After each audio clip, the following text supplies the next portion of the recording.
Hello friends, welcome to Let's Learn and Teach. We are going to discuss direct method. देखिए friends, कल की class में हमने GT method को complete किया था। उससे पहले हमने देखिए जीटी मेथड के कुछ फैक्ट्स देखे थे और कल हमने जीटी मेथड के मेरिट्स एंड डिमेरिट्स देखे थे। फ्रेंड्स, आज जीटी मेथड पूरा कंप्लीट हो गया है। आज से हम डायरेक्ट मेथड पढ़ेंगे। That what is direct method. ये नेक्स्ट मेथड है हमारा डायरेक्ट मेथड। डायरेक्ट मेथड को ही हम नेचुरल मेथड कहते हैं। इसे ही रिफॉर्म मेथड कहा जाता है। इसे ही ओरल मेथड, फोनेटिक मेथड और बर्लिट्ज मेथड भी कहा जाता है। अब देखिए, डायरेक्ट मेथड के इतने सारे नाम हैं, तो इन नामों की कोई ना कोई वजह भी होगी कि इसको नेचुरल क्यों कहते हैं, रिफॉर्म क्यों कहते हैं, ओरल क्यों कहते हैं, फोनेटिक क्यों कहते हैं, बर्लिट्ज मेथड क्यों कहते हैं। तो सभी का रीज़न हम समझते हैं। देखिए फ्रेंड्स, मैं चाहती तो इनकी अलग अलग डेफिनेशन लिख सकती थी, लेकिन फ्रेंड्स देखिए, ना तो इतना टाइम होता है और देखिए लिख पाना भी पॉसिबल नहीं था। तो मैं समझा देती हूँ, तो आप उसको ध्यान से सुनिएगा और अगर आप चाहें तो नोट डाउन अपनी खुद की लैंग्वेज में कर सकते हैं कि इसको डायरेक्ट क्यों कहते हैं, नेचुरल क्यों कहते हैं, रिफॉर्म क्यों कहते हैं, ओरल क्यों कहते हैं, फोनेटिक क्यों कहते हैं, बर्लिट्ज मेथड क्यों कहते हैं। तो सबसे पहला हम समझते हैं डायरेक्ट मेथड। डायरेक्ट मेथड को डायरेक्ट मेथड क्यों कहा जाता है। देखिए, डायरेक्ट मेथड को इसलिए हम डायरेक्ट मेथड कहते हैं क्योंकि ये जो डायरेक्ट मेथड है, ये भाषा को डायरेक्ट वे में सीखने पर जोर देता है। अब डायरेक्ट वे में कैसे, यानी देखिए जीटी मेथड में हम क्या करते थे, इंग्लिश लैंग्वेज का अनुवाद करके सीखते थे, जबकि यहाँ ऐसा नहीं है। यहाँ पढ़ेंगे हम इंग्लिश टू इंग्लिश, यानी डायरेक्ट ही पढ़ेंगे। देखिए, इंग्लिश में बोलूँ तो this method is called direct method. इस मेथड को डायरेक्ट मेथड इसलिए कहा जाता है बिकॉज इट एम्फेसाइजेज, क्योंकि जोर देता है किस पर, डायरेक्ट बॉन्ड पर। डायरेक्ट बॉन्ड किसके बीच में होगा, अब हमारे थॉट्स और लैंग्वेज के बीच में, यानी जो विचार हमारे दिमाग में आते हैं और जो भाषा हम बोलने वाले होते हैं, उन दोनों के बीच में एक क्या होता है, डायरेक्ट बॉन्ड होता है। तो इसीलिए इसको हम क्या कहते हैं, डायरेक्ट मेथड। देखिए फ्रेंड्स, हम कभी कभी क्या करते हैं, कभी कभी क्या, हम हमेशा ही ऐसा करते हैं कि देखिए, जब भी हमें इंग्लिश बोलनी होती है तो पहले हम क्या करते हैं, माइंड में हमारे सेंटेंस आता है हिंदी में, फिर उसको हम क्या करते हैं, ट्रांसलेट करते हैं और उसके बाद बोलते हैं। जबकि तो ये फॉर्मूला किसका हो जाएगा, जीटी मेथड का, कि माइंड में विचार आया, हिंदी में उसको ट्रांसलेट किया और फिर हमने बोला। लेकिन डायरेक्ट मेथड में क्या होता है कि बच्चा सोचता भी किस में है, इंग्लिश में ही सोचेगा। तो उसके लिए बच्चे को ऐसा एनवायरनमेंट देना जरूरी होता है, यानी जो विचार हमारे दिमाग में इंग्लिश में आए उन्हीं को हम उसी तरह बोल दें, ना कि कोई ट्रांसलेशन इसमें करेंगे। तो अपने विचारों को उसी तरह प्रस्तुत करना जिस तरह से वो हमारे माइंड में क्लिक होते हैं या क्रिएट होते हैं, इसी वजह से इसको क्या कहते हैं, डायरेक्ट मेथड। क्योंकि इसके अंदर हमारे थॉट्स का और लैंग्वेज का क्या होता है, डायरेक्ट बॉन्ड होता है, या फिर जो भी एक्सप्रेशन हमारे माइंड में आते हैं उनको हम डायरेक्ट बोल देते हैं। तो ये होता है डायरेक्ट मेथड। नेचुरल मेथड क्यों कहा जाता है इसको, इसी वजह से कहा जाता है क्योंकि नेचुरल वे में ही इंग्लिश सीखी जाती है, ना कि किसी भी चीज़ का सहारा लेकर, कोई अनुवाद करके इसमें नहीं सीखी जाती है। एकदम नेचुरल एनवायरनमेंट में, नेचुरल वे में हम क्या सीखते हैं, इंग्लिश लैंग्वेज सीखते हैं। इसको रिफॉर्म मेथड क्यों कहा जाता है, देखिए फ्रेंड्स, इसको रिफॉर्म मेथड इसलिए कहते हैं क्योंकि ये जो डायरेक्ट मेथड है, ये जीटी मेथड के अगेंस्ट आया था। देखिए, कुछ फनेटिशियंस थे जिन्होंने जीटी मेथड में कुछ कमियां देखी। जीटी मेथड अपने आप में पूरा नहीं था, इस वजह से जीटी मेथड के अगेंस्ट कौन से मेथड को अपनाया गया, डायरेक्ट मेथड को। और इसी वजह से इसको रिफॉर्म मेथड कहा गया, क्योंकि ये किसके अगेंस्ट आया है, टीसीजी मेथड या जीटी मेथड के अगेंस्ट आया है, इसलिए इसको क्या कहा गया है, रिफॉर्म मेथड। अब देखिए, इसको ओरल मेथड क्यों कहते हैं।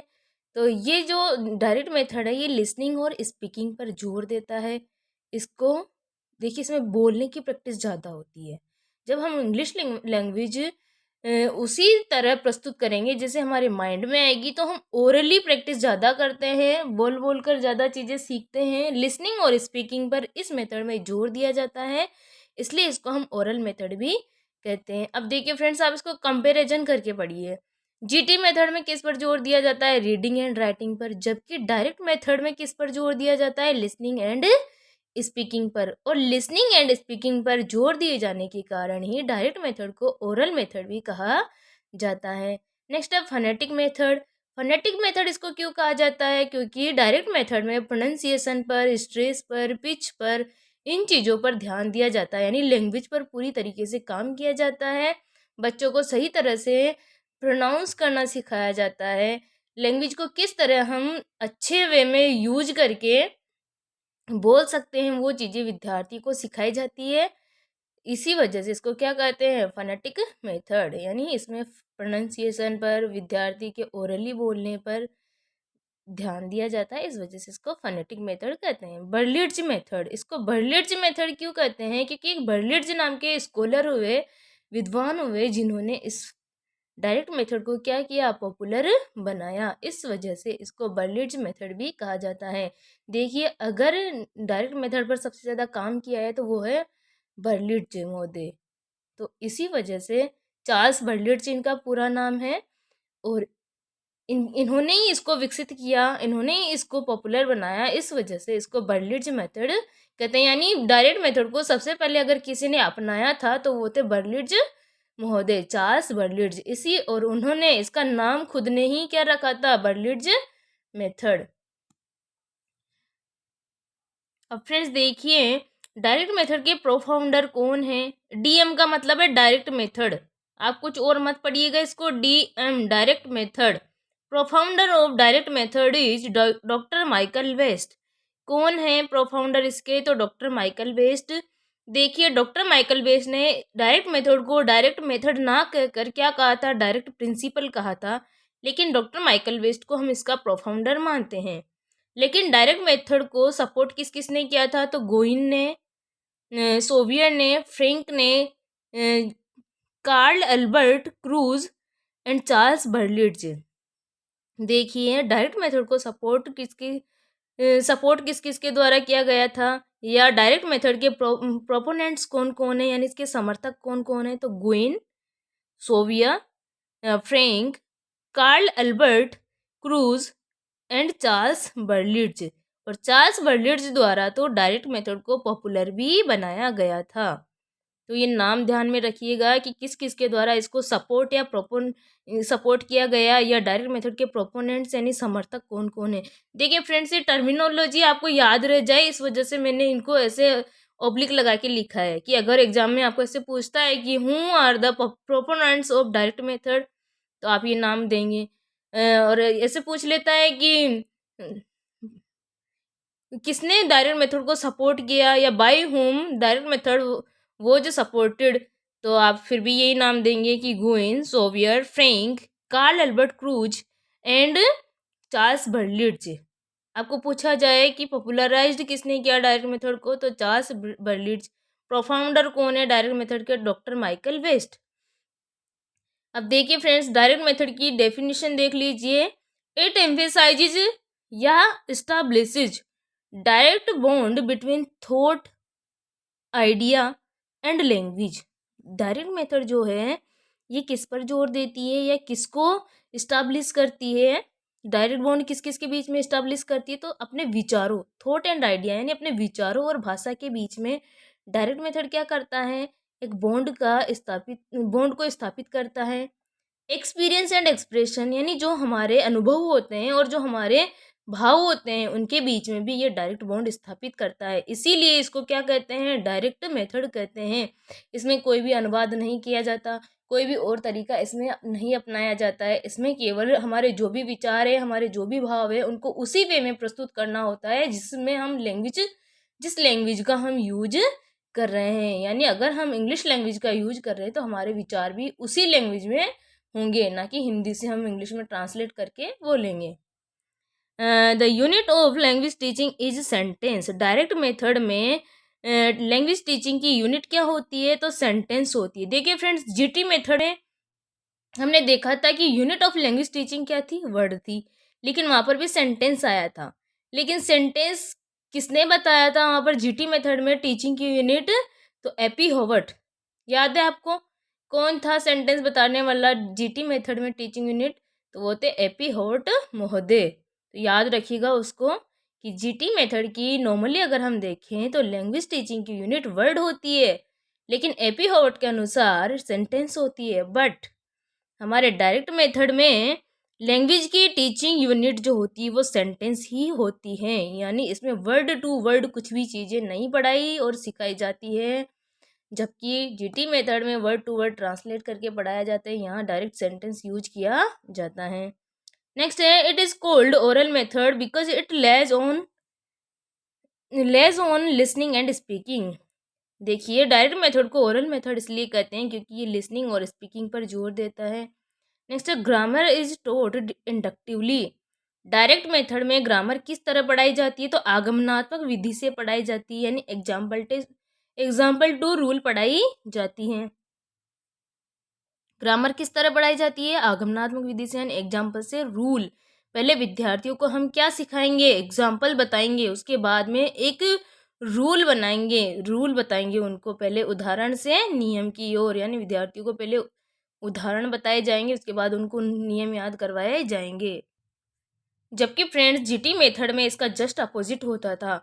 जीटी मेथड में ग्रामर किस तरह पढ़ाई जाती थी, डिडक्टिवली पढ़ाई जाती थी, रूल टू एग्जाम्पल पढ़ाई जाती थी। कंपैरिजन में अगर आप पढ़ोगे विद्यार्थियों तो आपको जल्दी याद होगा, ध्यान रखिएगा। डायरेक्ट मेथड और जीटी मेथड को हम कंपेरेटिवली भी पढ़ सकते हैं ना। वहाँ पर देखिए, लैंग्वेज टीचिंग की यूनिट क्या थी, वर्ड थी जीटी में। डायरेक्ट में कौन है, सेंटेंस है। जीटी मेथड में किस पर फोकस किया जाता था, तो रीडिंग एंड राइटिंग पर। जबकि डायरेक्ट मेथड में किस पर फोकस किया जाता है, लिसनिंग एंड स्पीकिंग पर। जीटी मेथड में ग्रामर किस तरह पढ़ाई जाती थी, डिडक्टिवली, लेकिन डायरेक्ट मेथड में किस तरह पढ़ाई जाती है, इंडक्टिवली। वहाँ किस तरह पढ़ाया जाता है, तो रूल टू एग्जाम्पल, जबकि डायरेक्ट मेथड में एग्जाम्पल टू रूल। अब देखिए, इसके भी कुछ टीचिंग मैगजीम्स हैं। तो पहला मैगजीम है सिंपल टू कॉम्प्लेक्स। हम विद्यार्थियों को सिंपल चीज़ें पहले पढ़ाएंगे और बाद में कॉम्प्लेक्स बताएंगे। नोन टू अननोन, यानी विद्यार्थियों को जो चीज़ें पहले आती है, अब देखिए एग्जाम्पल दे देंगे तो विद्यार्थियों को चीज़ें पहले ही आ जाएगी। विद्यार्थी नियम से पहले ही अनजान होता है तो उसको बाद में अननोन चीज़ें बताई जाएगी, यानी नोन टू अननोन हम उन्हें सिखाएंगे। हुल टू पार्ट, जबकि हमारे जीटी मेथड में होता था पार्ट टू हुल, यानी हम शब्द से शब्द का अनुवाद करके बताते थे। जबकि यहाँ क्या होता है, डायरेक्ट मेथड में हुल टू पार्ट, यानी पूरा एक साथ पढ़कर उनको बताया जाता है, यानी पूर्ण से अंश की ओर। प्रैक्टिकल टू थियोरी, विद्यार्थी पहले क्या करेगा, चीज़ों को अपने व्यवहार में लाएगा, उसके बाद में कोई थ्योरी पर वो जाएगा। तो इसमें देखिए टीचिंग मैगजीम्स कौन कौन से हैं, simple to complex, known to unknown, whole to part and practical to theory. अब देखिए, नेसेसरी पॉइंट्स फॉर डीएम, यानी डायरेक्ट मेथड के कुछ महत्वपूर्ण बिंदु हैं, तो वो कौन से हैं। तो देखिए, डायरेक्ट मेथड में grammar is taught indirectly and inductively, sorry, direct method में ग्रामर जो है वो किस तरह पढ़ाई जाती है, तो अप्रत्यक्ष रूप से पढ़ाई जाती है, और इंडक्टिवली यानी आगमनात्मक रूप से पढ़ाई जाती है। अब देखिए, इनडायरेक्टली कैसे पढ़ाई जाती है। इस जो डायरेक्ट मेथड होता है, इस मेथड में हम किसी तरह की ग्रामर की बुक का यूज नहीं करते हैं। जो भी ग्रामर बच्चे को हमें सिखानी होती है उसको हम लैंग्वेज में ही यूज करके सिखाते हैं। यानी जैसे कि मैं कोई भी सेंटेंस बोल दूँ, Ram is going to school, तो मैं ये सेंटेंस बोलने के बाद, ये उदाहरण देने के बाद विद्यार्थी को सिखाऊंगी कि राम क्या है, एक नाउन है, इज क्या है, वर्ब है। यानी पहले उदाहरण बताया और उसके बाद में विद्यार्थियों को बातों ही बातों में मैंने सिखा दिया कि Ram is a noun, Ram क्या है, नाउन है, it is a noun word. तो ग्रामर किस तरह से सिखाई जाती है, अप्रत्यक्ष रूप से। अब देखिए विद्यार्थियों के सामने मैंने कोई ग्रामर बुक नहीं रखी, कोई रूल उनको पहले नहीं बताया, तो अप्रत्यक्ष रूप से ही मैंने उनको नाउन बता दिया कि राम क्या है, नाउन है।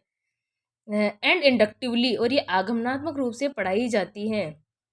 पढ़ाया जाता है किसमें, डायरेक्ट मेथड में, यानी विद्यार्थियों को पहले एग्जाम्पल बताए जाते हैं, उसके बाद में नियम। There is no translation, direct method में किसी भी तरह का ट्रांसलेशन नहीं होता है। Mother tongue is forbidden, direct method में मदर टंग बिल्कुल मनाही होती है कि आप मातृभाषा का प्रयोग बिल्कुल भी नहीं करेंगे। Speech is primary and grammar is secondary, direct method में जो स्पीच है वो प्राइमरी होता है, ग्रामर इज सेकेंडरी, यानी ग्रामर पर इतना ध्यान नहीं दिया जाता है जितना कि विद्यार्थी के सीखने या बोलने पर दिया जाता है। यानी ग्रामर अगर आप टूटी फूटी भी यूज कर रहे हो तो चलेगा, लेकिन आप ये है कि उस टारगेट लैंग्वेज में या फॉरेन लैंग्वेज में आप फ्लुएंटली बोल पाए। आपकी फ्लुएंसी पर इसमें ध्यान दिया जाएगा, ना कि इसमें ग्रामर पर ध्यान दिया जाएगा। आप ग्रामर कैसे भी यूज कर लो, लेकिन बोलो कैसे, फ्लुएंट बोलो। बोलने पर ज़्यादा वक्त किया जाता है। अब देखिए फ्रेंड्स, इधर कुछ प्रिंसिपल्स हैं। Principles of direct method. Speech is primary, writing is secondary. देखिए वही आ गया वापस कि स्पीच यानी बोलना क्या है, इसमें प्राइमरी है, राइटिंग सेकेंडरी है, यानी राइटिंग पर इतना ध्यान नहीं दिया जाता है। Oral drills are emphasised. Direct method में ओरल ड्रिल्स को क्या किया जाता है, जोर दिया जाता है, यानी आपको मौखिक रूप से बोलने पर अभ्यास करवाया जाएगा। ओरल यानी मौखिक, ड्रिल यानी अभ्यास, यानी आपको मौखिक अभ्यास ज़्यादा करवाया जाता है। Fluency is emphasised, not accuracy. यानी आपकी फ्लुएंट होने पर, आपकी लैंग्वेज में आप फ्लुएंट हो जाए, इस चीज़ पर ज़्यादा जोर दिया जाता है। नॉट एक्यूरेसी यानी ग्रामेटिकल आपका सेंटेंस सही है या गलत, इस पर फोकस बहुत कम किया जाता है, नहीं किया जाता है, सिर्फ फ्लुएंसी का ध्यान रखा जाता है। ये मीन्स अगर आप ग्रामर के कुछ सेंटेंस गलत भी यूज कर रहे हो तो चलेगा, लेकिन ये है कि आप लैंग्वेज बोलने में क्या हो जाओ, फ्लुएंट हो जाओ। Everyday vocab should be used, यानी जो चीज़ें या जो वोकेबलरी हम डेली लाइफ में यूज करते हैं उसका यूज ज़्यादा से ज़्यादा किया जाना चाहिए। The medium of instruction must be in TL. TL का मतलब है टारगेट लैंग्वेज या फॉरेन लैंग्वेज। जो भी आपके इंस्ट्रक्शन देने के माध्यम हैं वो आपके किस में होने चाहिए, टारगेट लैंग्वेज में या फॉरेन लैंग्वेज में। यानी विद्यार्थियों को आप एनवायरनमेंट ही किसका दे दो, अपनी टारगेट लैंग्वेज का या फॉरेन लैंग्वेज का दे दो। जो भी भाषा आप उनको सिखा रहे हो तो उनके सामने आप अगर उनको इंस्ट्रक्ट भी कर रहे हो तो उसी भाषा में करो जो आप उनको सिखा रहे हो। तो विद्यार्थी आज सॉरी स्टूडेंट्स, आज हमने पढ़ा डायरेक्ट मेथड। डायरेक्ट मेथड में जो भी इंपॉर्टेंट चीज़ें थी वो हमने देख ली हैं। कल हम पढ़ेंगे डायरेक्ट मेथड के क्या क्या मेरिट्स एंड क्या क्या डिमेरिट्स हैं। तो कल की क्लास होगी डायरेक्ट मेथड के मेरिट्स एंड डिमेरिट्स की। अगर आपको कोई भी चीज़ समझ नहीं आती है तो आप कमेंट बॉक्स में कमेंट करके मुझे ज़रूर बताएं। कोई भी सेंटेंस, कोई भी चीज़ आपको अगर डायरेक्ट मेथड से रिलेटेड समझ नहीं आई तो आप कमेंट बॉक्स में कमेंट जरूर करें, वीडियो को लाइक करें, शेयर करें, ज़्यादा से ज़्यादा लोगों तक इससे पहुंचाएं ताकि सभी को इसका बेनिफिट मिल सके। एग्ज़ाम तक हम सारा कोर्स कवर करने की कोशिश करेंगे फ्रेंड्स। ग्रामर भी करेंगे, वोकेब हमारी चल रही है। देखिए फ्रेंड्स, फ्रेजल वर्ब और ईडियम की जो शॉर्ट्स के थ्रू मैं आपको पढ़ाती हूँ, ईडियम्स और फ्रेजल वर्ब, आप उनको प्लेलिस्ट में जाकर ही देखिएगा। बिकॉज अगर आप शॉर्ट वाले ऑप्शन में जाकर देखेंगे तो वहाँ 4-5 तरह के ऑप्शन आए हुए होते हैं, लाइक, डिसलाइक, कमेंट वगैरह के। तो उनसे क्या है, वो थोड़ा दब जाता है, सेंटेंस दब जाता है या जो भी लिखा हुआ होता है वो दब जाता है। लेकिन अगर आप प्लेलिस्ट में जाकर देखेंगे तो वहाँ ऐसे कोई भी ऑप्शन नहीं आते हैं और क्लियरली आप देख पाते हैं। तो आप प्लेलिस्ट में जाकर देखें उनको। और फ्रेंड्स, जो भी फ्रेजल वर्ब या ईडियम मैंने पढ़ाई है उनको आप अपनी नोटबुक में नोट जरूर करें। नोट करने के बाद जिस तरह से मैंने ट्रिक्स बनाई है आप भी ट्रिक बनाने की कोशिश करें और उनके एक एक दो दो एग्जाम्पल लिखकर खुद बनाएं आप उनके एग्जाम्पल। और आपको समझ नहीं आता है तो देखिए, ईडियम्स तो मैंने अपने सोर्स से पढ़ाई है, लेकिन जो फ्रेजल वर्ब है वो मैं बीके रेस्तो की बुक से पढ़ा रही हूँ, जो सेकंड ग्रेड वाली बुक है। तो आप उस बुक में जाकर फ्रेजल वर्ब, वहाँ फ्रेजल वर्ब के सेंटेंसेस देख लीजिएगा। ट्रिक्स मैंने खुद ने बनाई है, तो इस तरीके से आप भी बनाएं और उनके सेंटेंसेज खुद बनाने की कोशिश करें। अगर फिर भी आपको लगता है तो एक दिन हम फ्रेजल वर्ब का भी लेंदी सेशन लेकर उनको एक साथ कवर कर लेंगे। थैंक्स फॉर वॉचिंग फ्रेंड्स, मिलते हैं कल के सेशन में। Thank you.